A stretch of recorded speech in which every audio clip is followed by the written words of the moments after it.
It's your boy, Nick Incredible, man.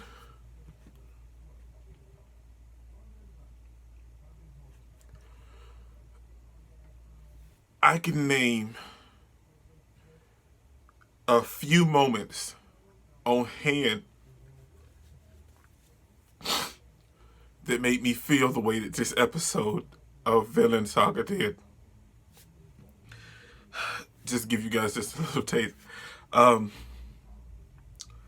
I'm not gonna dive deep into like my anime repertoire because like I've seen so many, but just like right off the top of my head, uh, when Ace died in One Piece, and when Karasuno beat Ushijima in Haikyuu, those two moments for me, man, they made me feel like this episode, or this episode made me feel like those two moments. There's a bunch of others I could dive into, but just like right off the top of my head, those two specific moments make me feel how I felt today. This is Vinland Saga episode 24, man. The finale. Let's get into it. You guys know over here on my channel, I scream perfection when when it happens, and you got to give credit where credit is due, and this episode was that, man. And let's be real, 100%. Askeladd done exactly what we were all thinking. Let's be real. We all wanted to kill the king. From jump, we all wanted to kill the king. And in that moment when they were having their whole discussion and conversation, when he told him to choose between whales or Canute, at that moment, we all had the same thought that Askeladd had. Screw you, and yeah, I'm going to kill him. Let's just be real. That's exactly what this was. And oh boy.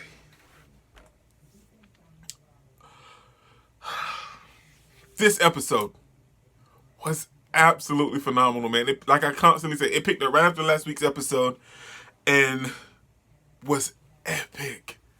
If you looked up the word epic in a dictionary, beforehand, you would have found nothing. Let's be real. They would have gave you the definition of epic. After today, you put in the dictionary, you look up the word epic, and in my dictionary, you're getting Vinland Saga. I just got a nice, pretty picture of Vinland Saga, and that is the definition of epic. Because that's exactly what this was. This is how you do a finale. A lot of shows done a finale. Oh, wow, that was good. And a lot of shows ended this season that I really enjoyed and I loved. But this is how you do a finale. This is how you end a series. This is Vinland Saga. Boy, man, come on, man. Dude, this was nothing but epicness. For real, man. Dude, from the moment when the king gave Askeladd the silver, and Askeladd went into this whole rant about why they shouldn't attack whales. And the king was like, oh, okay. Because at that moment, we knew that he knew about Askeladd's connection to whales thanks to Floki. And I want somebody to kill Floki if I'm just being 100%. I want Askeladd to finish him. And that's not the way that it went, but he didn't die, he lived. But in that moment, the king was like, okay, yeah, sure. But then he got up close and was like, oh, just to put on the show for everyone else. And oh, thank you, thank you, thank you. But when he whispered to him and was like, either we can not attack whales, or you can give me Canute's head. What kind of freaking choice is that, man? There's no way.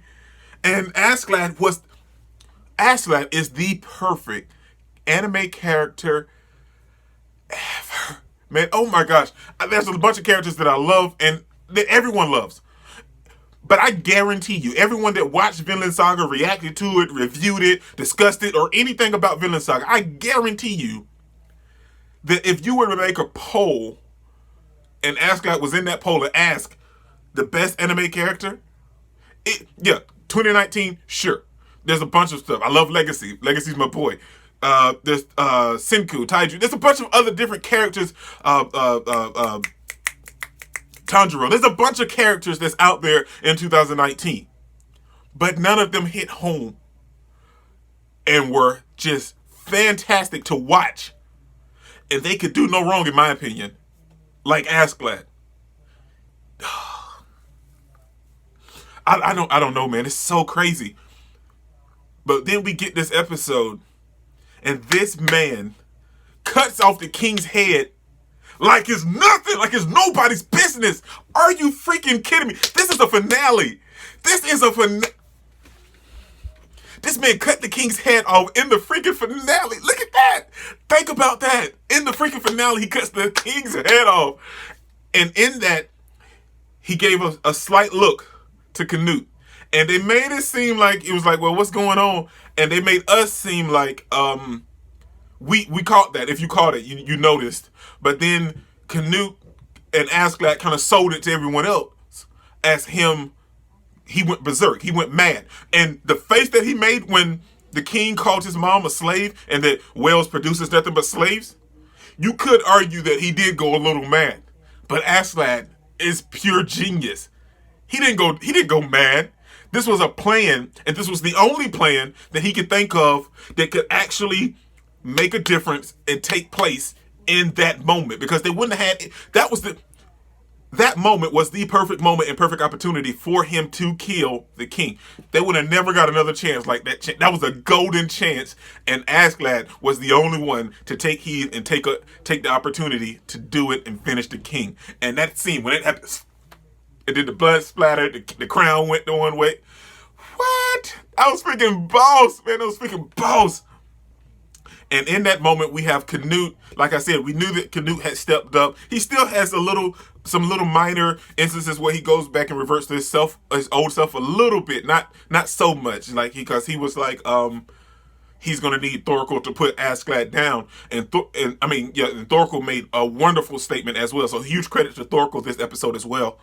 And he was like, in situations like these, the owner needs to put down the dog. Are you freaking kidding me, man? Epic! And Thorkel was mad the whole time that he killed the king when the king was his.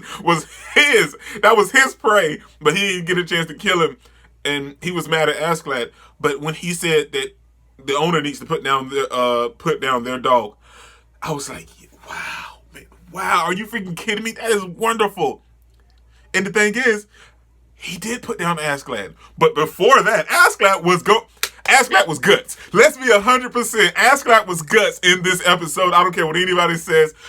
If you're a fan of Berserk, you guys know, Guts, the Black Swordsman.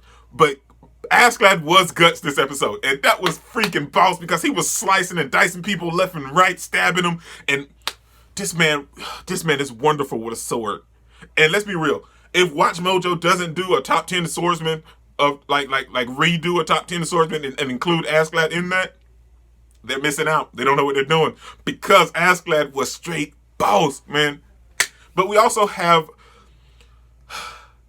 I'm trying to keep hype because if I start really just thinking about this episode, I'm going to start crying again. But we also have Thorfinn going through some emotions as well this episode as well too. He decided to actually go with Leif, but while on the boat, his mind was wondering and racing and wondering about Askeladd. Let's be real. That's exactly what it was. And it wasn't even about the revenge part at that time. He was just worried about and wondering what was Askeladd doing. Let's be real. That's exactly what he was doing. And he gets there. He sees all of this commotion going on. He finds Askeladd just going berserk and just slicing and dicing people inside the hall. And he goes in there. He makes his way in there. He was stuck at the door for a long time trying to get through the crowd of people. But he finally got on top of it, started jumping, and he got there.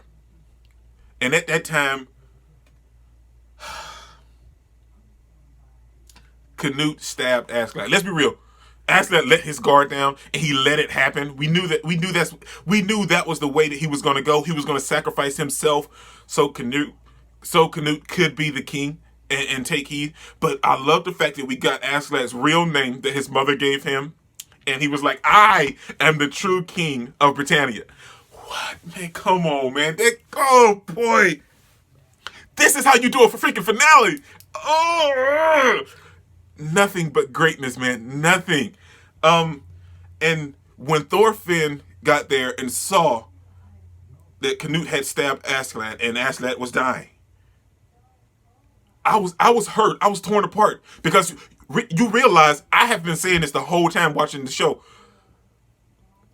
Thorfinn actually cared for Askeladd, and Askeladd cared for Thorfinn.